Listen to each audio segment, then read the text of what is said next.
You got a minute? What's up? I got the data on this attack. How bad? It's bad. I mean, these guys were pros. Well, how'd they get in? I mean, using pretty much every trick in the book. Phishing emails for starters. I mean, Jessica and Duncan gave up their passwords on the first try. And Clark and Christina were next. They got about 60% of our staff, basically. I mean, to be fair, the phishing site looked extremely legit. This is not good. Yeah, well, that's not even the half of it. It looks like they scouted the building last Tuesday. They were war driving, looking for any wireless access points. And then they pretty much just walked right in. They cloned an ID badge, they somehow got a key code, and then from that point it was easy. They stuck a rogue wireless point in a meeting room.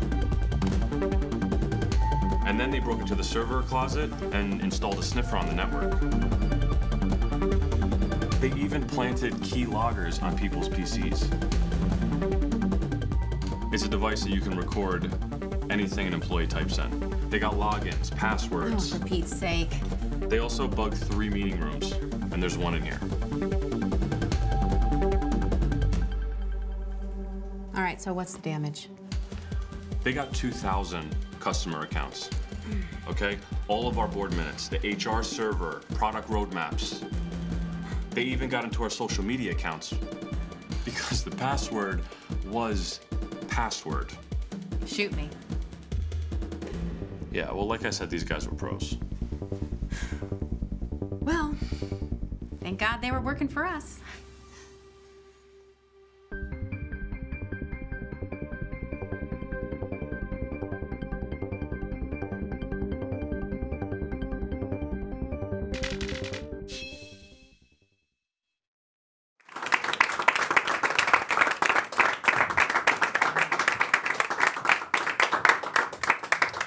Hello and welcome to this webcast about red teaming. My name is Tom van der Wiele, part of the cybersecurity services team of F-Secure. It is my job, together with our group of experts, to break into companies and organizations alike and to steal their secrets. Why are we doing this? Well, to see how resilient these companies and organizations are against cyber attacks, ranging from physical intrusion to actual intrusions over the internet or combinations thereof. Companies and organizations are complex things. They consist of many departments and responsibilities. On top of that, lots of services are outsourced. Think of the cloud, think of any kind of other third-party service that a company might have, such as physical security, accounting, things like that. That also means that when we have the two magical words shared responsibility, that sometimes things go wrong. That could be misalignment in communication, that could be very big overlapses, that could be anything that will lead to any kind of additional cost, brand damage, or even worse. If we take an example of that, for example, from real life, we have this example from a few years ago where someone in the French government didn't talk to the other departments they were supposed to talk to, and with that, they ordered trains that were unfortunately too wide for the majority of the train stations in France. This is not something you want if you were looking to reduce cost. So with that, we have a crack expert team of people, all with their own kind of specialities, as well as competence areas, where we have people specializing in locks, people specializing in contactless technology, things like that, to be able to make sure that we have a team that matches the actual organization that we're targeting. The objectives, well, we kind of compare that to what we see out there of what the real criminals are doing, and we try to see what business our customer is in to be able to target those things that matter the most to that particular business. That could be stealing the customer database, that could be stealing intellectual property, that could be proving access to a certain physical location, and from that moment on, our customer knows that it will be kind of game over and there will be a lot of things to fix. So you can kind of compare this as getting hit in the face by a pillow instead of a brick, in that you get the same process, you get to see the same things, but without all the nasty side effects. That also means that any kind of interaction that one can have with an organization or a company is fair game to us. That means social media, the mail system, walking up to a company, going to an event, going to a job interview, because if I come for a job interview, you're gonna have to let me into the building. So these are the techniques that we use to be able to get closer to the company, interact with the company in a way that we can actually see if we can exploit those situations. Now, defense is hard, and unfortunately, attackers always have the advantage, because attackers don't have to care about your departments. They don't have to care about your structure or your hierarchies. If the company logo is on it, it can be associated with that organization or that company, and as such could lead to brand damage or even worse. That also means that attacks scale way better than defense. Because as part of a red team, the only thing that matters is getting to the objective. That means we only have to find one way of getting in, where the defenders actually have to defend against all possible contingencies or possibilities of attack. That also means that things have changed a little bit, because we're very big users of the cloud, customers and organizations alike outsource, and with that, we actually go to a relative security model. When we go to the cloud, or when companies approach us and they say, what kind of security do you have? Then the answer that we give is, well, a little bit better than our neighbors. Because gangs that are out to monetize the data that they're stealing, which is kind of 99% of the cases that we're seeing, they're interested in the money. Ways of monetizing the actual things that they're stealing. And if they try this on one organization and can get in onto their budget, because yes, attackers have budgets and managers too, then they'll move on to the next one. And that is the name of the game, raising the cost of attack. And in order to do that, one needs to be able to test the security of a company as a whole through all the processes, going beyond physical, network, social engineering, and the training to see, have the investments that the organization made in the past, have those made sense? And if so, are they actually aligned with the things they're supposed to protect? That also means that there's a lot of cost cutting going on. And with that, hackers love the cloud. Because if you can access Office 365 from the toilet, then so can I as an attacker. That means the access model has changed. It is not getting easier. We want access to our data from everywhere in the world, from our devices, from our computers, from mobile devices, anything that we can kind of hook up to the internet. We want certain information to be there, to be accessible, and that comes at a risk. Knowing what the risk is extremely important in order to make the right business decisions. But we have no hope in protecting ourselves if we don't know who we're up against, or as part of a red team, who we're trying to mimic. So we look at the world in kind of two axes. One is skill, the other one is focus. And low skill, low focus, these are the attacks that you are getting every single day. We kind of consider this the background radiation of the internet. We are kind of in the high focus, but kind of moderate to low skill, because most of the attacks that we do are either embarrassingly low tech, because they work, and that's why criminals use them, but also some high-tech attacks that you need later on in order to actually attain or get access to certain systems. Now, there's one thing missing from this graph, and that is the illustrious insider attack. We've been reading about this for a very long time. Any one of your employees could be an attacker. And then you have organizations that want to completely go to the other extreme and say, we trust our employees completely. And that might not be the best thing to do. Because when we interview companies and ask them, the lady that handles customer support, how many customer records does she have access to? And the answer is usually the entire database. So what is the difference between an employee and an insider attacker? Well, three things: access, opportunity, and motive.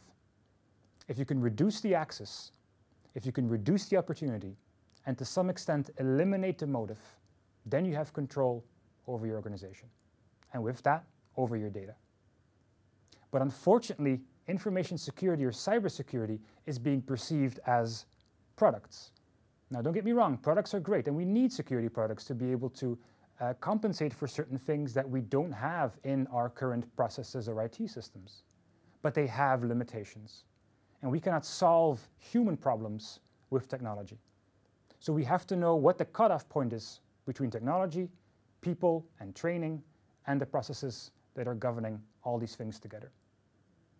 On top of that, products, or any kind of software products, are not made of magic. They're built on software, and software is still being built by human beings that make mistakes. That also means that software has bugs. And with that, a beautiful slide from DARPA, one of the creators of the internet, you can see the amount of lines of code being used for security software. And with that, of course, there are certain formulas, academics that have made models as to how many bugs would be in X amount of lines of code. And then we see the actual average amounts of lines of code that we need to actually write malware or to do something nefarious against something or someone. And we're seeing a certain discrepancy here. So does this mean that security products are bad? Absolutely not, but they have limitations. And we need to test to see where those limitations are and where certain companies or organizations might be overextending on these kinds of products. Now, criminals use different techniques to be able to get to what they want. Money is still the central driver here. Unfortunately, not all of these are within the legal realm of things that we get to do. We only use legal tactics, but fortunately, that's all we need. We don't actually have to resort to illegal actions because we have a contract signed with our customer. We know exactly what we're allowed to do and not allowed to do in that particular country, and we kind of go from there. For example, a very popular technique of identity theft combined with kind of a cyber information technology angle is, for example, someone going to a telecom shop, pretending to be you and thus stealing your identity, and then getting a new SIM card issued on their name. They then hit all the reset password buttons on all the services that you might have an account for. They receive the recovery SMSs, and now they own your life. They can now try to monetize that by actually trying to gain access to your bank account or by abusing a certain trust relationship that you have with something they know about. So, low tech and high tech always wins. And make no mistake, high tech crime is on the rise. Low tech crime usually makes it into the headlines of newspapers.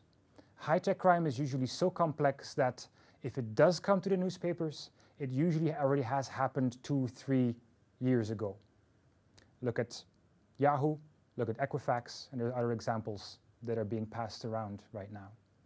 So, examples of high-tech crime: ATM machines, which are basically Windows computers in a steel box. So these are getting compromised by low-tech as well as high-tech attacks, which is why we have to get good at getting into ATM machines, and we get hired by a lot of banks that want to see how difficult it would be in order to compromise their ATM machines, their ATM network, branch offices, or anything that is hooked up to them. Another example of monetizing attacks, a news article from a few years ago from the port of Antwerp in Belgium, where apparently the mob had taken over every single IT system. Why? Well, here's the heist. They knew exactly which containers were coming from which country containing the drugs. They knew exactly where the containers would be. With that, they knew exactly which trucks would have the containers. They had people getting the containers and trucks out, and with that, extracted the drugs and then dumped the trucks somewhere. They went through the entire company, and they found out that the entire company had been backdoored. So, if we want to actually perform a red team test, how does this happen? Well, first, we do a lot of information gathering. That means anything that we can find on your organization.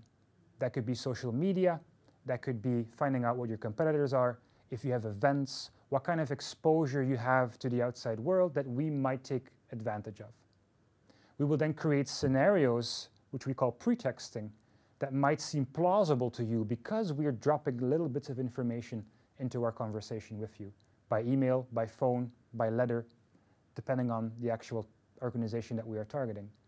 Why? Well, to get more information or to actually make you perform a certain action on our behalf, where we come into the exploitation part.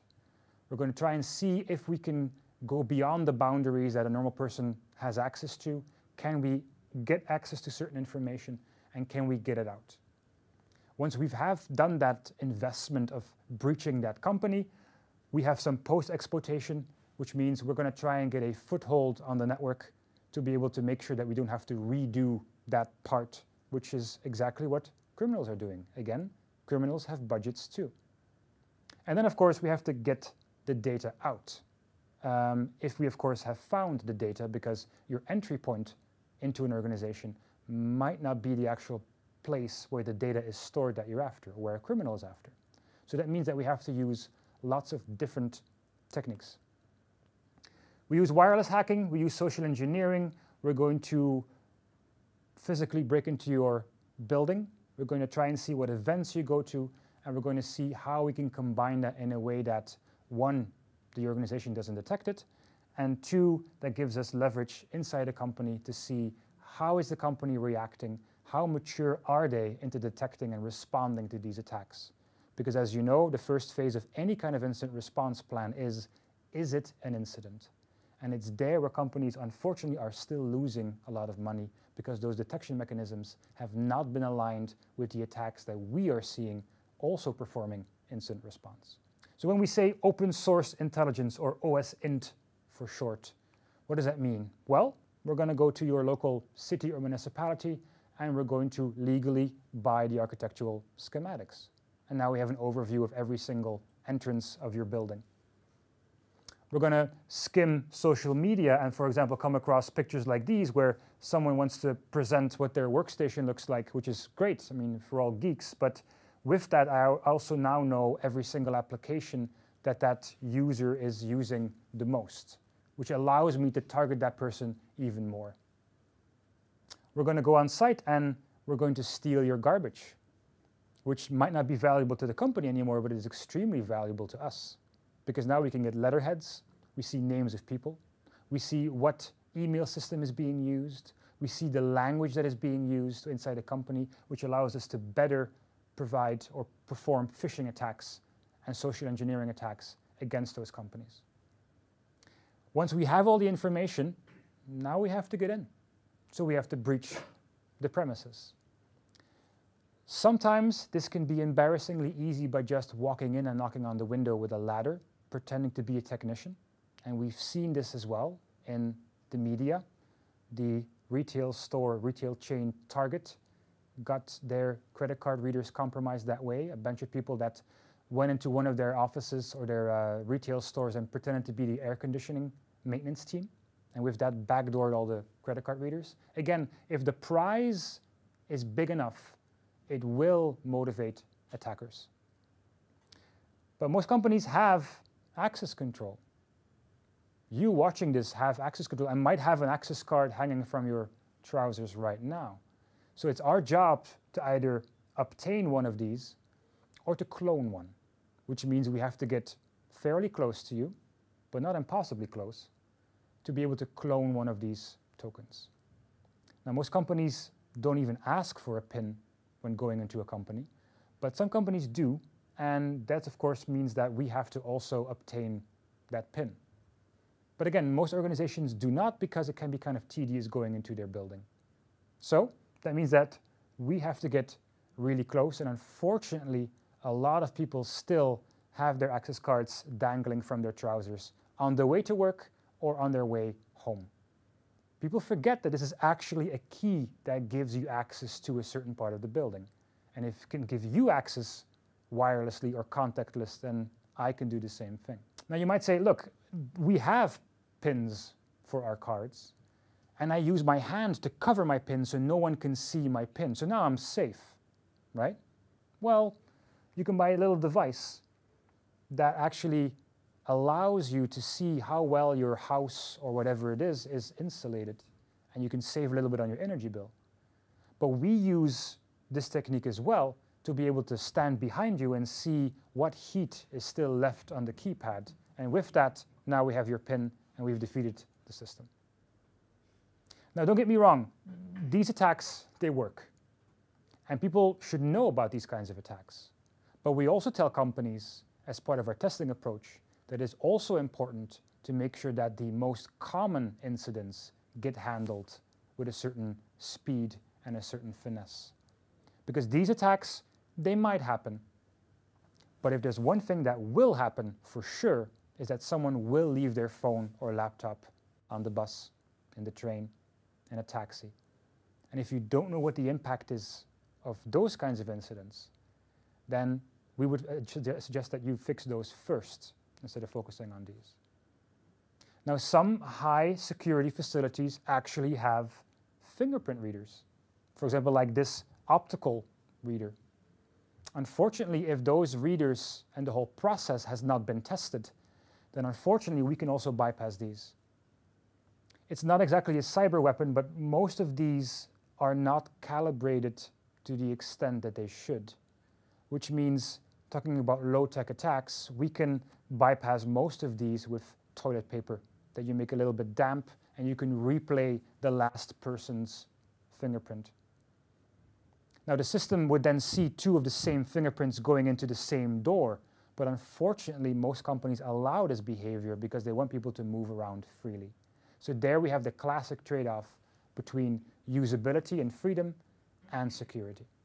And that trade-off we help to make for our customers to ensure they have the security they need without undermining or having any kind of negative effect for the company culture. Now, once we're inside, of course, now we have to hack the network.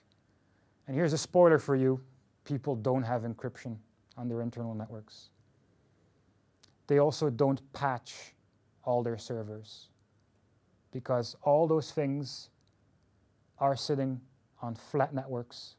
People need to have access to lots of stuff, which means that we as attackers also have access to lots of things on the network. We have logged on to mainframes from meeting rooms. We have logged on to ERP systems from the canteen because people want to have access. Access is hard, but through testing, one can actually create a picture to see what access should be there and what access could be considered excessive. Now, sometimes attacking the network itself is not always possible. Some companies or some entities that hire us have pretty good security, which means now we're going to have to pass through the actual human being, the meatware, if you will. That means that we need to get into someone's workstation. Your laptop, you take it home, you bring it back, maybe you have a fixed workstation, maybe you have two. So most companies have these protection mechanisms to ensure that the most petty of all crimes does not happen, which is just theft, people stealing the hardware. Well, unfortunately, we can use our same non-cyber weapon, which is a toilet roll. And with some practice, you can open these locks pretty easily. Now, does that mean you don't need locks? No, you need locks, but you also need to understand that these locks are not the final solution and that you need multiple layers. How many layers? Well, that's where the testing process comes in. So now we can technically take the computer home, but usually we want to have the computer there because it's the computer that gives us access to the customer database, the CRM system, the intellectual property, things like that, which means the computer is going to be locked. But if we have physical access to the computer, then it only takes another computer hooked up to the computer through a USB port, and we're all unfortunately allowing USB devices to be attached. If we have an Ethernet USB device, with that we are going to be able to communicate to the operating system of the workstation, and with that are able to get information from the laptop, which might result in us extracting the password hash or passwords in the clear from the laptop. Now we can actually unlock the laptop, we can backdoor it, and now comes the hard work, which is finding where the data is that we're supposed to get to. Who has access to the source code of that new flagship product that you're developing? Who is sitting on the access when it comes to the payroll or the ERP system? So being able to move through a network laterally, being able to move from one computer to the other, is key into making sure that not only that we not get caught, and that we can actually get to the data. And that doesn't mean that we're going to use only stealth techniques, because in the last week of any test, we try to get caught and we try to make as much noise as possible. We are there to test the processes of a company to see, do they detect us? And if so, how and to what extent do they respond? After that, once we found the information, we need to exfiltrate the data out of the network. Of course, the simplest way is a USB stick. But of course, we also have to use network services towards our command and control servers in a way that is encrypted and safeguards your data, but still proves the point that we could steal the data. And with that, unfortunately, we have, for companies at least, 100% hit rate when it comes to red teaming, because of all these things that I've presented to you right now. So we teach companies on how to think like an attacker, because only through that defensive thinking can one actually see what is important and what it is there to protect against different kinds of threats that might be out there. Insider threat, outsider threat, or just basically just people doing certain things in your network that are not supposed to be there or for which there was no permission. And it's usually there that we see damages occur. So we try to hit you in the face with a pillow. The same effect, not the same nasty consequences, and with that are able to see which of your security investments make sense, where you need more, or maybe where you need less. And we'll be there to help you to make sure that you have the right information so you can do what you are best at, which is conducting your business. I thank you so much for seeing this webcast and hope to see you soon.